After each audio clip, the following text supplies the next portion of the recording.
Hello survivors and welcome to another Walking Dead Road to Survival video, and in this video we are going to be taking a look at the only Alpha who is going to be the War of Champions Season 8 reward. This is going to be the character you can work towards within your milestones generally to claim in the museum. This is how it has been working the last few War of Champions, but more details on how you can get this character should be released by Scopely in the future.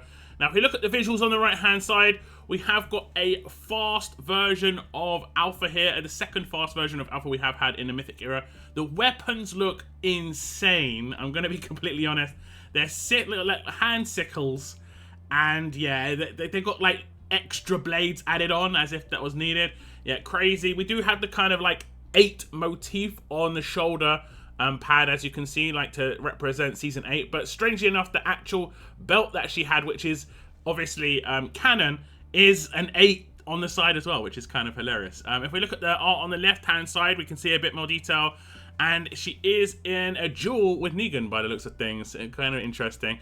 If we look at her stats, at level 1600, limit break 3, she has got 56,085 attack, 18,694 defense, and 18,694 HP. She is a fast character, obviously. She's going to be of the damage roll, Gold Mythic, of course, and she is going to be joining, no doubt, the Whisperer's Allegiance.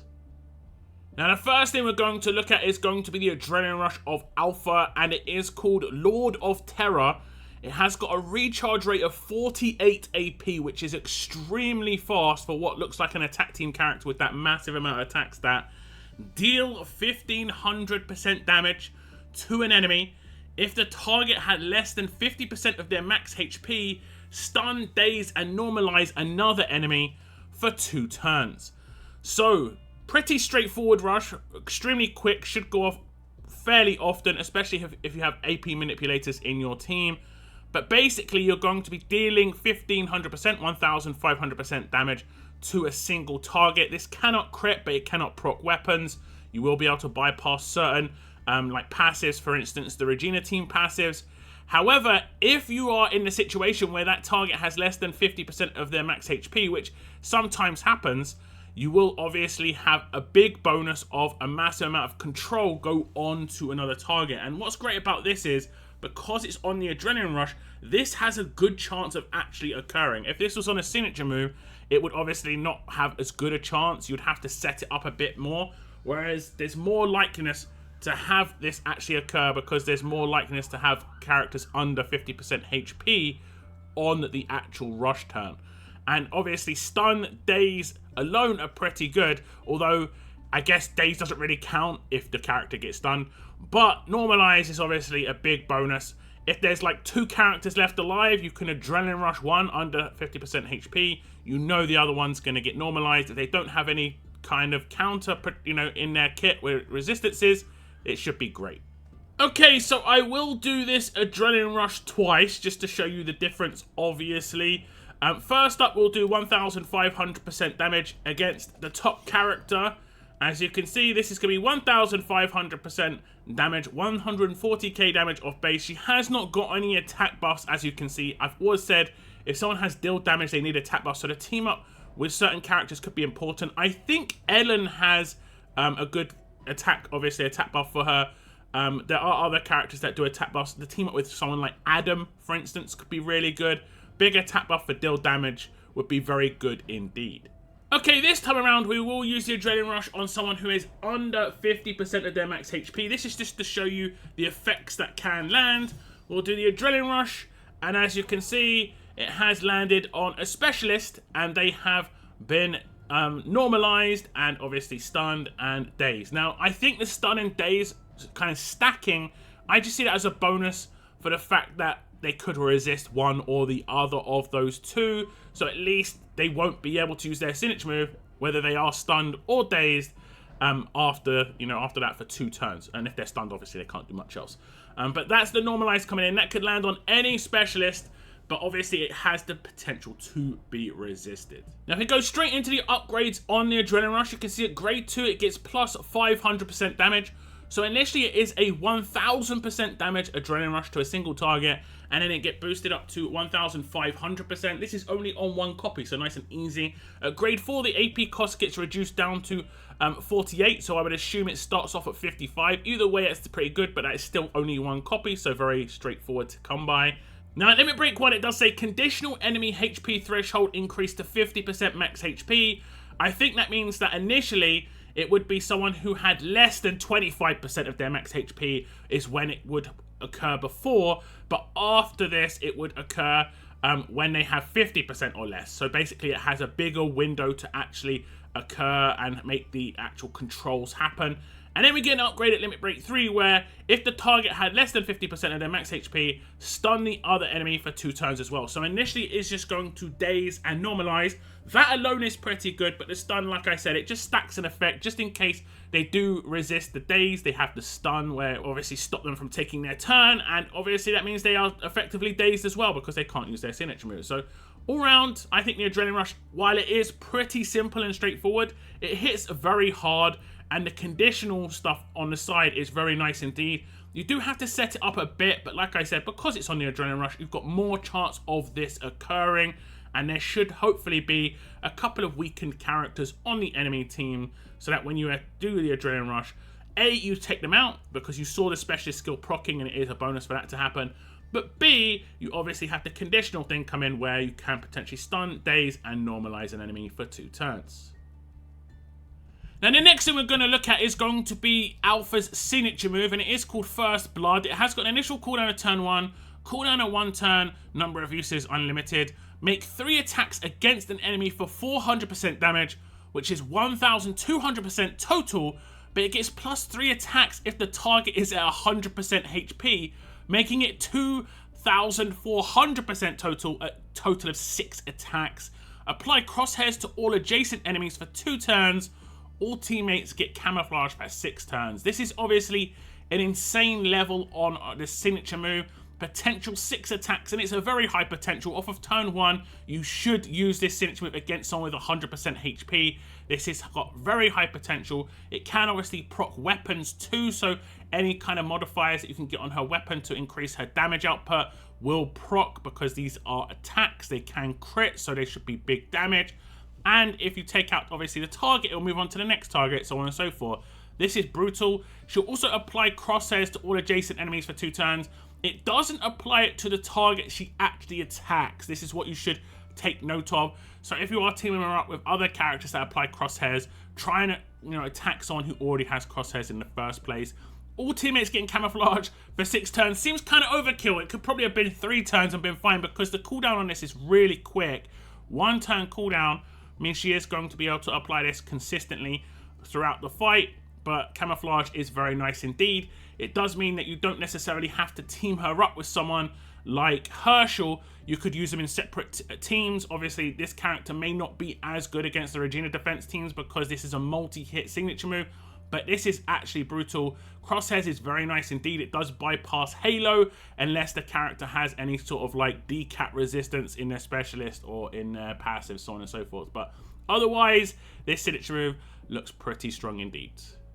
So here we are on turn 1, and I'll use the signature move straight away. It should do 6 attacks, but we have got a weapon attached to Alpha where it potentially can double attack, so we might get extra modifiers come in for that. I'll do the signature move and you'll see the attacks come in, and you are seeing lots of double attacks, and we do manage to take out quite a lot of the enemy team. Now, they will get revived back in because they have got things like Outlast, they have got Halo specialists as well. As you can see, everyone gets revived back in. You've got to team up Alpha with the correct, obviously, team. Otherwise, you are going to run into this issue. You need things like Impair. You need things like Normalize before this goes off if you want to, hard nuke a defense team. Now, I will say I don't think she actually did 6 attacks in the last clip because she just didn't have the opportunity because she took out the team first. Against more defensive teams, she's obviously going to do more attacks. So those extra attacks are going to become more valuable. It's pretty much as simple as that. If we look at the upgrades, though, on her signature move, you can see at grade 3, she gets -1 to starting cooldown. So very nice and early in here. So it'll go from a turn 2 starting cooldown down to a turn 1 starting cooldown. At grade 5, we get an upgrade where 3 attacks if the target is at 100% HP. This is very nice indeed. 2 copies as well. Lots more attacks to come in. Like I said, because these are attacks, they can crit, so potential 6 crit attacks. Even if it's against one single tanky target, they should take significant damage. Then at LB2, we have got an upgrade where it applies crosshairs to all adjacent enemies for 2 turns. Now, it's strange because I did actually see someone get revived who should have had crosshairs applied to them. So I'm not sure how that happened. We did have, I think it was Maggie in the leader slot, should have had crosshairs applied to her, but she definitely got revived. So I'm not sure what happened there. Maybe it's because we took her out with some splash or some kind of build on the weapon, which we'll check out later, and it didn't apply it because the takedown came in first on the attack. That could be a potential issue, but against normal defense teams that are going to be tanky, you're not generally going to one-shot an adjacent character, even if the alpha has extremely high splash and anything like that. So you should still apply the crosshairs, but that was a bit bizarre. But otherwise, not too bad. The camouflage is going to be in from the start, and I didn't really highlight it, but it's pretty straightforward. When she does this signature move, at the end of the signature move, she'll get camouflaged everybody. This is a little bit of a downside thinking about it, because if there are any payback characters, this will not block the damage to teammates in that, for that to happen, because the camouflage comes in last. But that is just one thing to note, and it could be very important to have that because she's going to be doing lots of attacks indeed. So this signature move potential is really, really high. I see this as being a really good signature move. Should be able to take out Merc teams extremely quickly for sure. But yeah, otherwise, I think this is, like I say, very strong against particular teams. It's not going to work too well against Regina teams, like I said, because of the reduction. But she does do a lot of attacks here, so you never know, unless you have some crazy build. But a lot of the time, deal damage is the way to go against Regina teams for sure. But otherwise, very strong signature move. She has got pretty much the highest base attack in the game as well. So getting all the attacks up nice and high, all the multipliers in, should result in massive damage output for sure for Alpha. Now we'll look at Alpha's mythic abilities. These are her passive skills. She has got agility, where she gets 20% increase in basic attack damage. This is going to work with her basic attacks and her signature move, but her rush is deal damage, so it will not work there. But her signature move is so powerful that this is definitely worth increasing. The next one is called Indomitable Strength. At the start of each turn, this fighter recovers from 2 penalties and gets 100% counter damage reduction for 2 turns. So this is actually pretty nice, because with the camouflage that she could potentially have on her or on her entire team, if you did team up with like Herschel, who does camouflage at the start of the fight, she would normally take counter damage, but because she's giving herself counter damage reduction, her teammates won't take any damage because of potential camouflage, but she won't take any damage because of the counter damage reduction from paybacks and like reflect mods and so on and so forth. So actually really nice. Even though it is just for her, it's pretty good. The next one's called Cruel Madness. When attacking, deal 100% damage to all enemies adjacent to the target. This is where that splash was coming in, and this was very heavy against the team I was showing you, but that team isn't really built to defend. It's just built so you can easily see how the effects are actually targeting the enemy team. The damage output potential, it looks potentially pretty good, but as a minimum, regardless, what's going to be cool again about Alpha is she's going to be very good against actually removing people who apply Guardian Shields, because she'll do splash damage to remove Guardian Shields constantly, and this is really, really, really good. Guardian Shields are pretty brutal, and having the ability to just remove them without having to directly attack them is a nice thing. The next one's called Immortal Authority. When taking out an enemy, this fighter and all adjacent teammates get 100% Halo for 3 turns. That is actually really, really good. It works with her signature move, and it works with her Adrenaline Rush, and it works with her basic attacks. Any sort of takedown will make this proc. It isn't about attacking, it's just about taking down the enemy, regardless of how you do it. Okay, so I'll attack the team again, and this time around, I'll just do a basic attack off turn 1, because the signature will just wreck the entire team.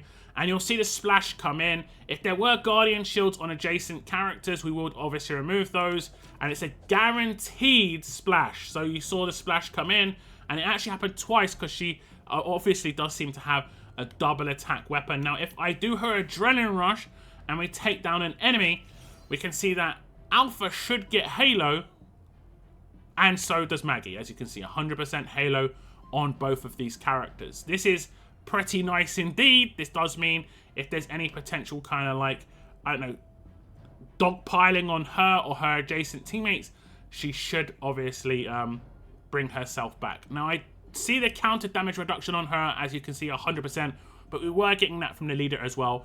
But it is beneficial because if you don't use Maggie as a lead, and like I said, use camo generators on the rest of the team, you should be good against payback characters because she gives herself counter damage reduction as well. Now, moving straight into the upgrades on the passives, you can see at grade 1, she gets the first half of Indomitable Strength. At the start of each turn, this fighter recovers from 2 penalties and gets 50% counter damage reduction for 2 turns. At grade 2, she gets the first half of Agility, where she gets 10% increase in basic attack damage, which will also affect her signature damage output. At grade 3, she gets the second half of Indomitable Strength. At the start of each turn, this fighter recovers from 2 penalties and gets a further 50% counter damage reduction for 2 turns, making it 100% total. Moving on to grades 4 and 5. At grade 4, we have the first half of Cruel Madness. When attacking, deal 50% damage to all enemies adjacent to the target. So it's a guaranteed AoE no matter what. It just doesn't do as much damage at lower grades. Then at grade 5, we get the first half of Immortal Authority. When taking out an enemy, this fighter and all adjacent teammates get 50% Halo for 3 turns. Again, it's guaranteed to give you a Halo, just not as powerful. But you should get all 5 copies from Warrior Champions, basically how it has worked in the past. Moving on to Limit Break 1, you can see Agility 2 comes in. Get a further 10% increase in basic attack damage, making it 20% total for basic attacks and her signature move. At Limit Break 2, we get the second half of Cruel Madness, now dealing 100% damage to all enemies adjacent to the target when attacking. And then Limit Break 3, teammates adjacent to Alpha and Alpha herself get 100% Halo for 3 turns when she takes down an enemy. I like the passives a lot. They don't increase her damage output, like a direct damage output, too much. The adjacent damage is just a nice bonus in my opinion. Generally, Splash isn't super powerful. Against the team I showed it against, it will be, because like I say, it's not like a team built to take hits. It's just a team so you can see effects and how basically adrenaline rushes and signature moves work. But against extremely tanky teams, it'll just whittle them down a bit, and it will set up with her signature move. When you come to the adrenaline rush stage, potentially characters will have lower HP, so that they're less than 50%, and then she can potentially take one out, and then obviously she can proc the second half of her adrenaline rush because they're less than 50% and do lots of control to another enemy. So lots of potential there, and obviously with her specialist skill, the way it works, she's got a good chance of doing that adrenaline rush pretty quickly indeed. So yeah, very nice passives. They do help quite a lot, but she still will need attack boost from somewhere if you do want to hit extremely hard with that adrenaline rush.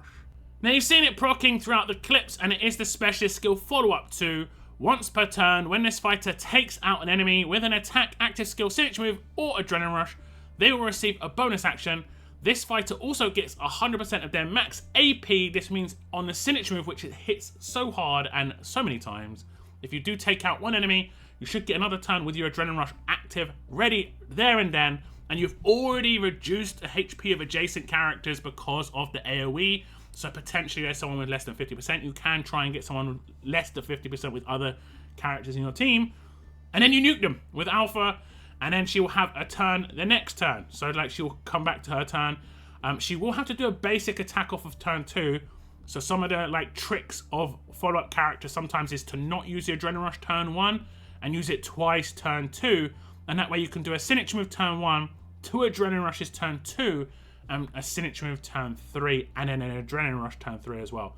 Otherwise, it can be hard to kind of recover. It really depends on how much of a foothold you want to get on the fight early on.